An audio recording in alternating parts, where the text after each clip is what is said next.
In today's video, I'm going to teach you how to make participants wait in the lobby in Microsoft Teams. Whether you're hosting a meeting with internal colleagues or external guests, managing who enters the meeting at any given time is a valuable feature. Let's dive into how you can set this up both before and during your meeting. First, let's talk about setting the lobby options before the meeting starts. Begin by opening Microsoft Teams, your central hub for team collaboration and meetings. Within Teams, navigate to the calendar. Once you're there, find the specific meeting you'd like to configure and select it. You'll notice a tab labeled Meeting Options. Click on it.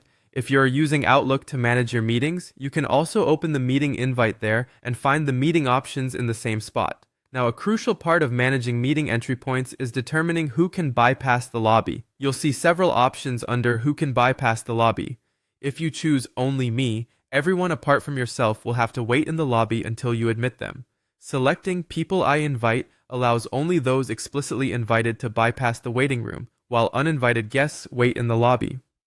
The People in My Org option allows anyone within your organization to join the meeting without delay, whereas external attendees will find themselves in the lobby.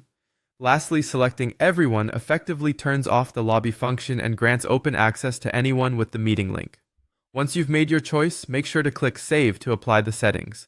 Now that we've set the stage for your meeting, let's move on to controlling the lobby when the meeting is underway. While in the meeting, you can access these settings by clicking on the More or Ellipsis menu, which looks like 3 horizontal dots, and choosing Meeting Options. This allows you to adjust the Who can bypass the lobby settings on the fly, offering flexibility as the meeting dynamics change. During the meeting, if someone is waiting in the lobby, you will receive a notification. This is where you can take action. By clicking Admit, you'll let in individuals one by one, maintaining control over who enters. Alternatively, if you're ready to start or have multiple people waiting, you can opt to Admit All, allowing everyone in the queue to enter the meeting simultaneously.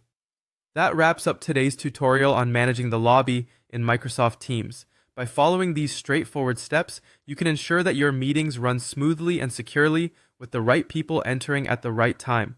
Thank you for joining, and I hope this guide helps you make the most of your Microsoft Teams meetings.